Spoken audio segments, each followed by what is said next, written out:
Hey everyone, welcome to this week's edition of Found Friday. I'm your host, Karen Skates, and joining me is Erin, Ginzometric COO. How's it going, Erin? Hey, good. Happy Friday. Happy Friday to you. Today, we're going to be talking about best practices around competitor analysis for marketing and SEO.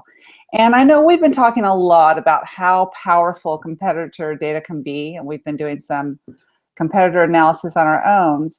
But we also know how hard it can be to get the right information for some folks. So let's talk about how we can make this task just a little less daunting. Let's start out by just talking about why it's important. What are some reasons to keep tabs on the competition, do you think? It seems so obvious because people are like, oh, well, I should track competitors. But I think a lot of times we're not clear on what we're trying to achieve with the tracking. So I think that there's, a lot of different reasons to want to track competitors, but I'll cover a few of my favorite. One is obviously to understand kind of your current place in the universe, right? And you shouldn't base everything on you versus the competition, but it kind of gives you a really good idea as to, where people are falling in terms of product and feature parity, but also in terms of audience perception. Because while you may not be basing your entire world on exactly what the competition is doing, it's interesting to know how the audience perceives you versus other folks in the marketplace.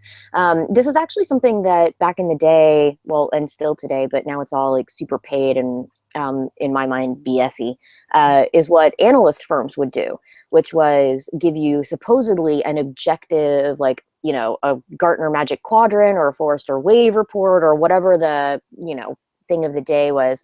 And that was really interesting because you would kind of get this like leaders, innovators, kind of different view of where you maybe fell. So I think that's really important. Another thing that's interesting about reasons to keep tabs on competitors is understanding how other people are talking about the same types of things you're talking about, the kinds of content that other people are creating that's kind of taking traffic away from you. So from a strictly like strategic marketing standpoint, before you create new content, sometimes it's important to know what other content is out there that might be similar that already has some traction, because you could be fighting the tide a little bit. And so having that knowledge, you could actually just create something slightly different that may be better received, so that you're not creating something that's so much of a duplication.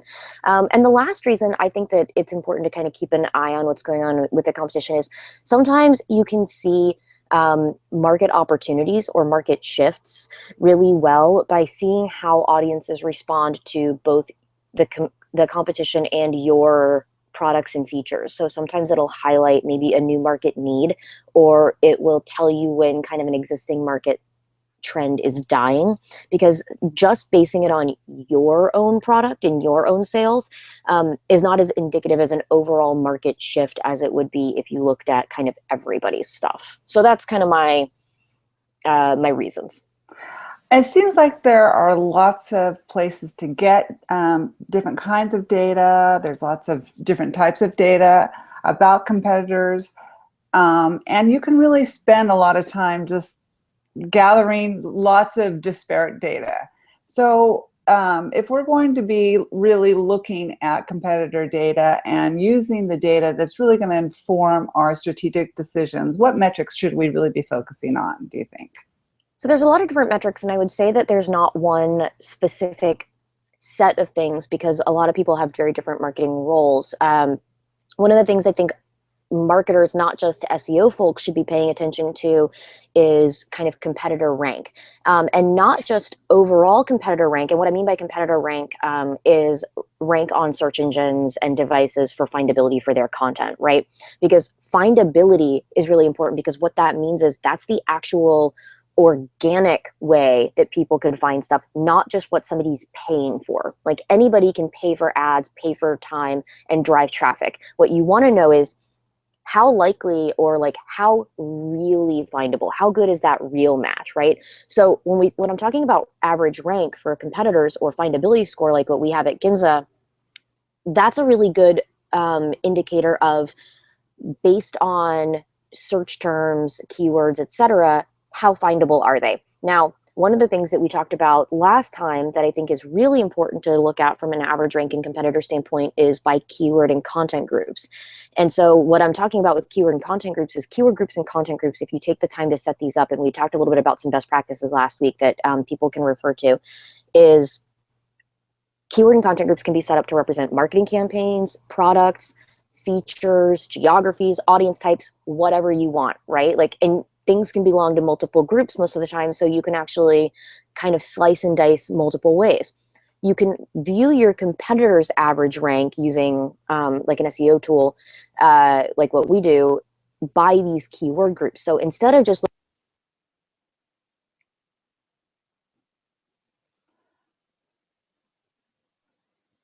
I lost visual on Erin. I'm not sure if, let's just give her a second to come back. We're talking today Hey, about, sorry, I think I lost you guys for a second, but I am back.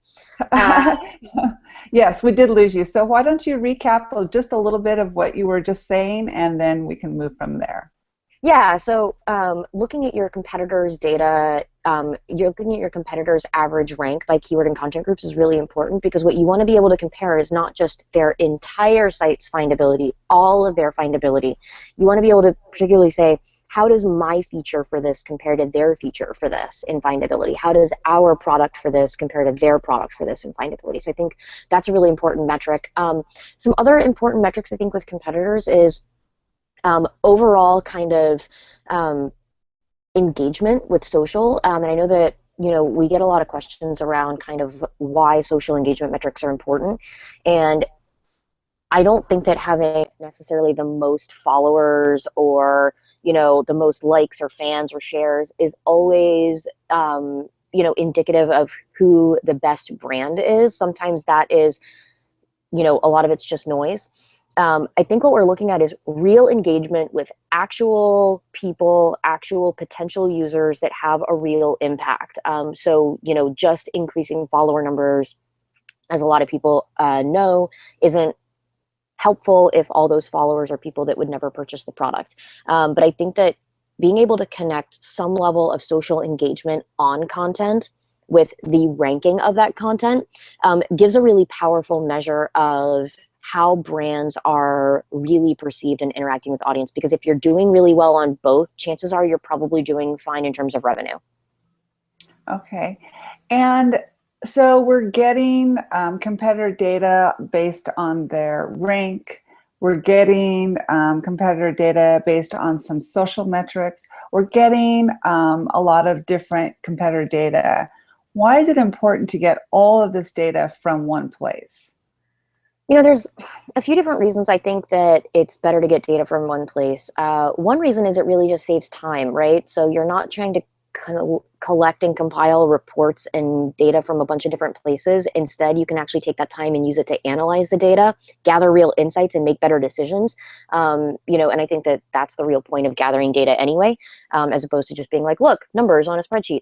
So there's that. The second thing is, when you're looking at data coming from multiple different sources, not everybody's counting everything the same way or measuring things the same way. So we did there's a slide share that we did on kind of like the importance of like not using multiple platforms.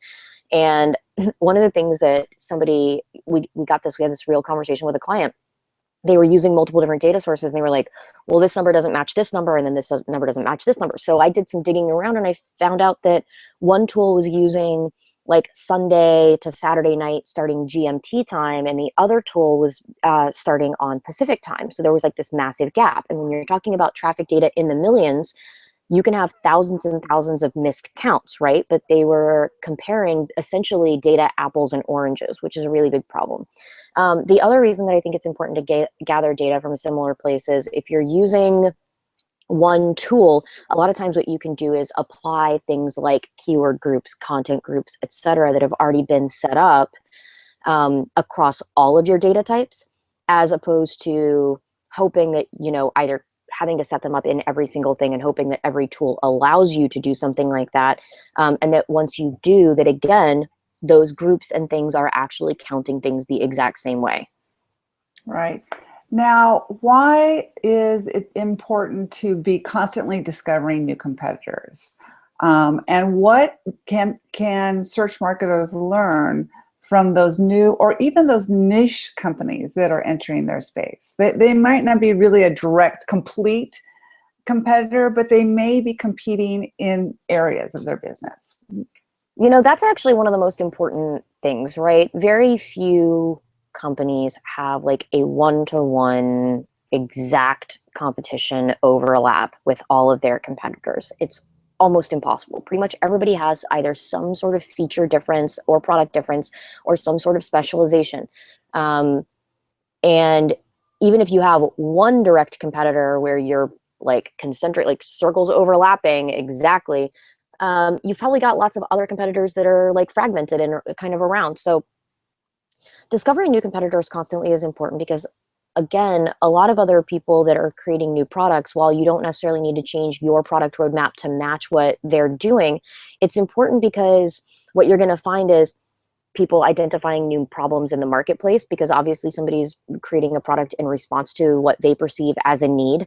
It's important to see how the market actually reacts to these types of new things that may be kind of overlapping, because maybe somebody has stumbled onto a new market need that you could also look at. It's always interesting to, I think, from a purely behavioral standpoint, to see how new messaging and new UIs and things like that are received inside of the marketplace. So like new design, new branding opportunities. Discovering new competitors is also really important because for a lot of us, it's really easy to rattle off like 3 or 4 competitors that we've known in our space, and to not pay attention to the fact that maybe those people become less of competitors over time. Like everybody kind of maybe takes their own slightly different path, or maybe somebody who was kind of on the periphery becomes more and more overlapping as a competitor and really strongly moves into the space. But because we don't redo our competitor analysis on a regular basis, that's really tough. And in a show a month or 2 ago, we kind of talked about the summer doldrums, right? And how this like summer doldrum period is a really good time to go back in and do a little bit more competitor analysis and like take a look at what's going on with our marketing.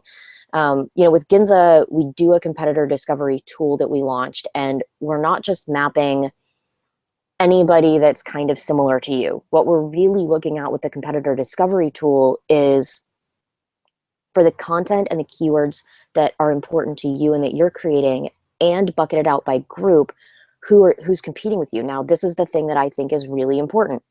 Take those keyword and content groups and look at the competitors who are specifically in that product, that feature, that geography, that user type, that marketing campaign, because that's where you're going to get the really specific data that you need. We also show you a list of all of the exact keywords and the specific content that they're creating that's competing with you. So the example I always use is like, if I was Nike and I was using Ginza Metrics and I came up with a list of competitor discovery stuff, and it was, like 10,000 different brands, because it's going to show every athletic brand, every, thing. I don't necessarily, as a marketer, if I'm responsible for one area of the product, want to know that Adidas is a competitor, because I'm like, okay, great. Like Adidas is a competitor. That's a huge site. I want to know, for this marketing campaign that I just launched, the specific keywords and the specific content that Adidas is creating that's similar to this campaign, so I can hone in and figure out how to win with this campaign, because it's too hard to win at the full site level for a lot of folks that have hundreds of thousands of pages. And that's what we allow you to do. But I think that that's, like, from a discovery standpoint, the most integral part is like, you don't want to discover the world. You want to discover what's important right now and figure out how to win now, how to win this. Right. Well, and that reminds me, because we've been doing some of that, and finding that someone who maybe once was a competitor has really gone into this one specific area and is focusing on that, and which made us think, hey, is this something we want to expand on in our own product line? So you can get a lot of different kinds of insights by really looking into those competitors. I think a lot of people will say, I don't have time to do all this formal competitor analysis ongoing. So, summer doldrums is a good time to do this. But what should people be looking at on a daily or weekly basis to really inform decisions? You know, I think if you're using a tool that allows you to kind of do some of this average rank tracking, that some of the important stuff is like an overall metric of competitor rank and findability, but also keeping an eye on changes, like kind of really big spikes and falls with regards to like your campaigns, your products, your features, your content. So like those things that are created for keyword groups. The other thing that I think is really important to keep an eye on a regular basis, not necessarily daily, but on a weekly or monthly basis, is kind of top keyword activity. And in Ginza metrics, this is like down at the bottom of the dashboard home screen, which I'm always fighting to have it lifted up because I think it's such an important thing. But what those metrics are is essentially for all the keywords and topics that you're tracking for your content. We're tracking that for your competition too. And so what we're going to show you is the biggest competitor gains. So what that's going to tell you is if you're, say, focusing on, if I'm Nike again, and I always use them and I feel really bad because I just like borrow their brand constantly. But if like They I'm getting probably ready to don't come out, mind. Free marketing, right? you know, all press is good press. But you know, if I am getting ready to come out with like a new women's trail running shoe, then what Nike could potentially do is say, okay, women's trail running shoe is like a topic that I want to track right now. It's going to show you for all of your competitors who actually may have come up really high in ranking recently on that specific topic or keyword. And it's important to know that because that means somebody else is concentrating on the exact same thing that you're concentrating on. And then you can actually click and see the specific content that they're creating that's getting a ton of organic search traffic. So that's like, oh, okay, I'm trying to do this. Somebody else is also doing it and they're doing really well at it.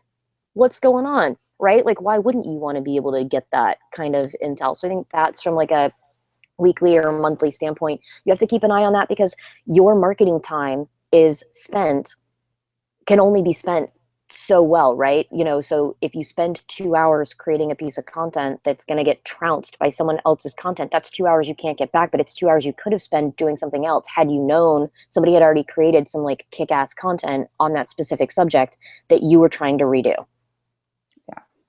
So what about next steps? Once marketers and SEO departments have competitor data, what are some practical applications for that data?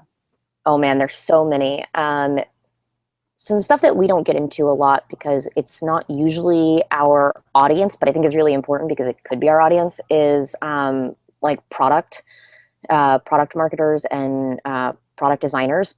So having better intelligence about what's going on with your competition can and should inform some product decisions. It doesn't mean you base your product roadmap on the competition, and it doesn't mean you change your product to match or do something different with the competition. It's important to know what features people are including, what of those features are popular with your user set, because popular features are popular features, and how they're actually being integrated into someone else's products, right? So like how are features being integrated is really important because sometimes you'll stumble across best practices or things that you're like, wow, this really doesn't seem to be working. People hate this. We should not do this the same way.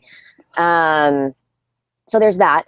From kind of a more strictly marketing standpoint, I go back to, what I was just saying, which is don't spend your marketing time creating content that's never going to rank as high as someone else's or even in the top 10. Like, figure out a new way to do it. So for example, it's not that you can't create a how-to guide, but if somebody has a really stellar how-to guide that already has domain authority and gets a ton of traffic and is like the known thing, maybe don't create something that looks exactly the same that goes on your site. Maybe do a video version.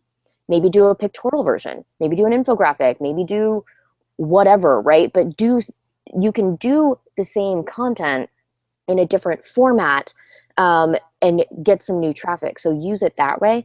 And then, kind of lastly, like, what kind of some practical applications? I would say that using it as a general benchmark, not as like an exact benchmark, but using it as a general benchmark for products, features, marketing campaigns, whatever, like how you segment your groups for keywords and content is a really good idea, because once you kind of start building that up over time, maybe you'll be able to say, hey, when we did this marketing campaign, you know, we had X amount of findability score or average rank versus competitors for this content.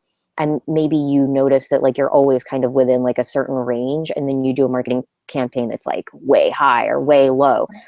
That should signify like, hey, versus our competitors, this marketing campaign like really tanked or like kicked ass. Like maybe we should focus a lot more on this, you know, is kind of a good signifier.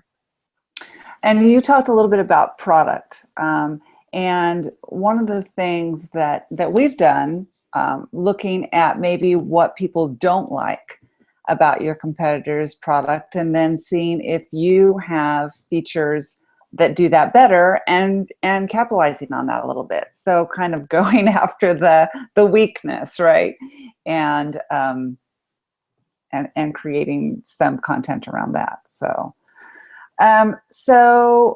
We talked last week, we've been talking about reporting and getting reports to executives that are meaningful for both the executives and for you, so that you're not creating one report for the executives and another report for your team, and you're spending all your time reporting, but actually these actionable reporting. So in terms of competitors, what do you think the executive team really needs to know about the competitor data? Well, hopefully what people are sharing is more than just, here are our competitors and here's our rank versus them. As much as I say that average rank is important, I think a more insightful view of rank based on, you know, again, products, features, marketing campaigns, you know, brand affinity, like however you want to set it up, whatever's really important to your marketing is going to be a lot more useful. And then kind of going back to the competitor discovery idea, because we highlight the specifically overlapping keywords and the specific content, being able to say, here's actually some examples of content that's getting really high engagement for them versus us, like here, making suggestions and being able to go back to the thing that I always say is really important, which is, here's the information, here's what I propose are the next steps, here's what I'd like to do about this. I think that's going to be really important. And again, using reporting to be able to set some benchmarks for some things, even if it's your first one, be like, look, I'm going to put a stake in the ground. Next month or next week, I'm going to put another stake in the ground. And we're going to keep doing this until like we build up some sort of idea of what normal for us as a brand is, so that we can tell when things are trending up or when things are trending down, or when there's outliers, like when campaigns or things seem to really specifically be kicking our competitors' butts. So I think that you have to start somewhere and you have to put the stake in the ground at some point. So when you start actually highlighting like benchmarks and norms, you can create kind of like a little separate idea of like, you know, was this high, normal, or low? Was this, you know, X or Y? So from a reporting standpoint, go beyond here's us, like a chart's like, here's us, here's our competitor, you know, one and done. Say, look, here's us, here's our competitor overall, but here's us, here's our competitor for this specific campaign, for this specific feature, for this specific product. Based on this information, or we've also discovered 2 new competitors that seem to be entering the space. Here is my recommendation for what we should do next based on this.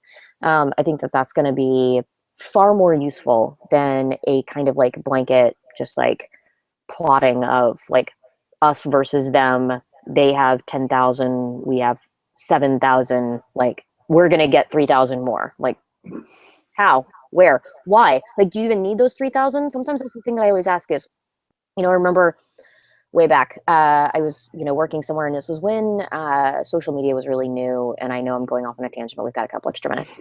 Sure. But, you know, social media was really new, and somebody was like, this other company has like 40,000 Twitter followers and we only have like 6,000 Twitter followers. Go get us more Twitter followers. And my reply, because I was young and, you know, whatever, I was just like, why? And the funny thing was there wasn't a good answer to why.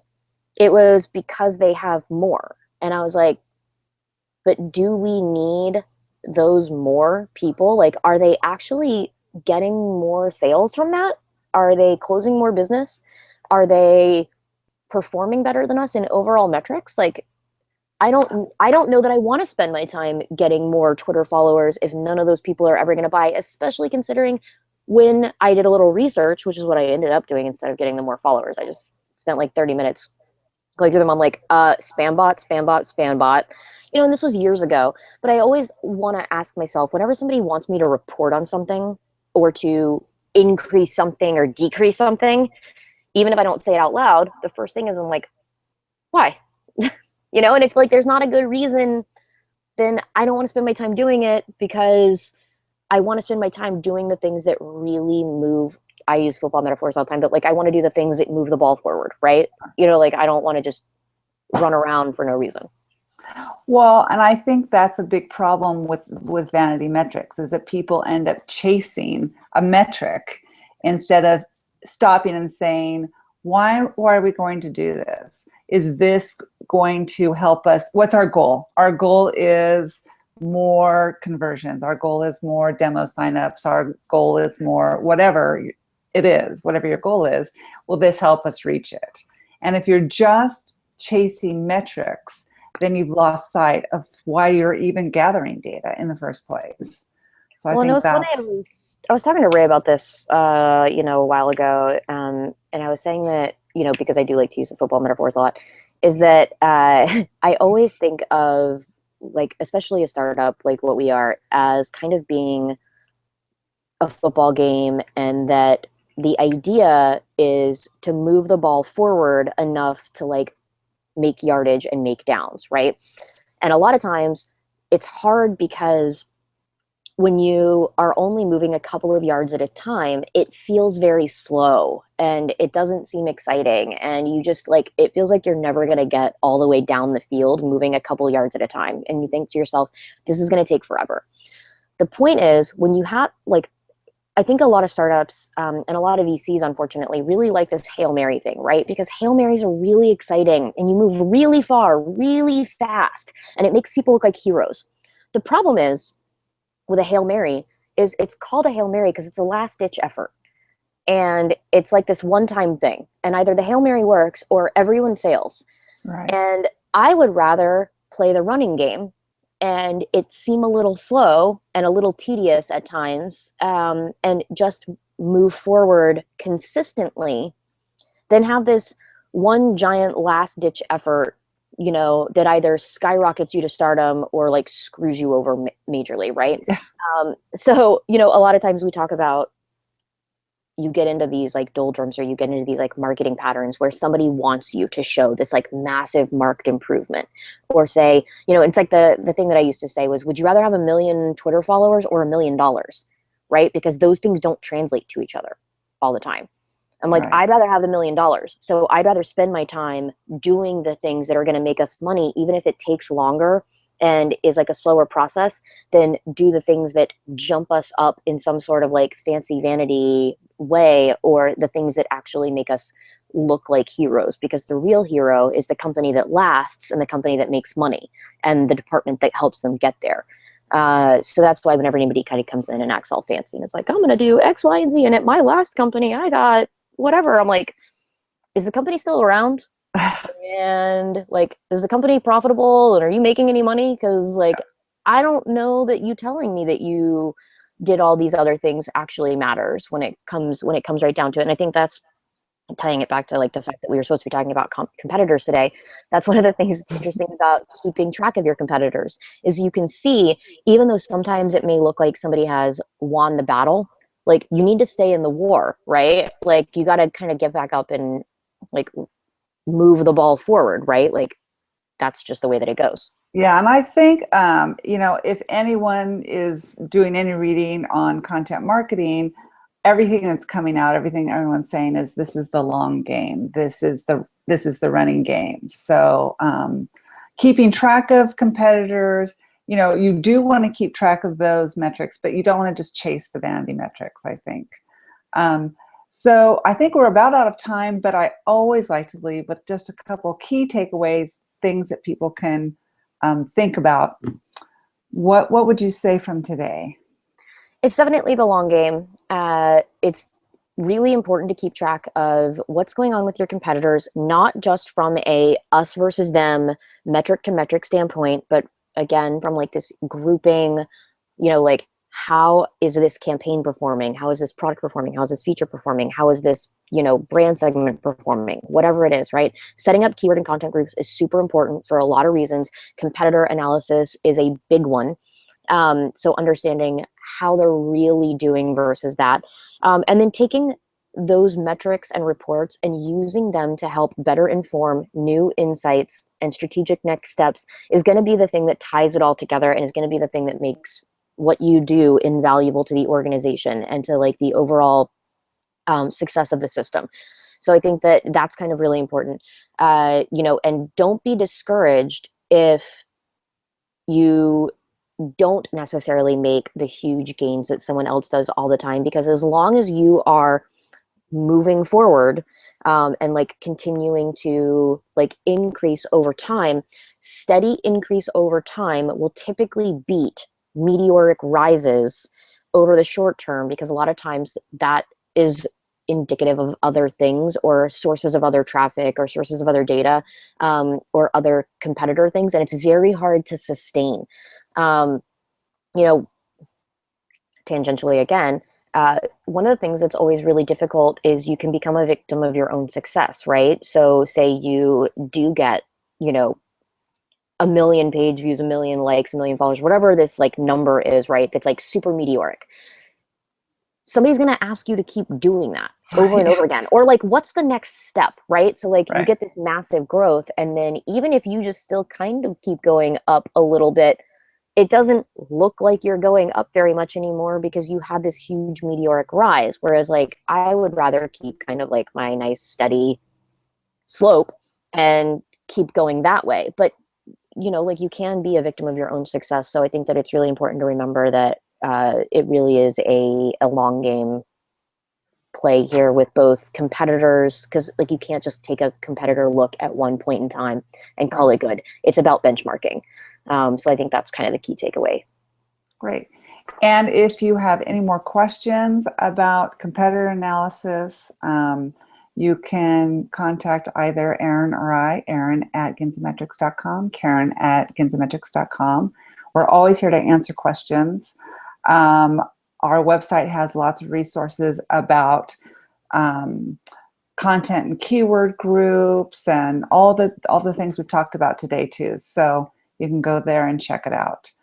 So I guess that's it for this week. Erin? All right, sounds good. I'll talk to you next week. Talk to you later. All right, bye-bye. Bye.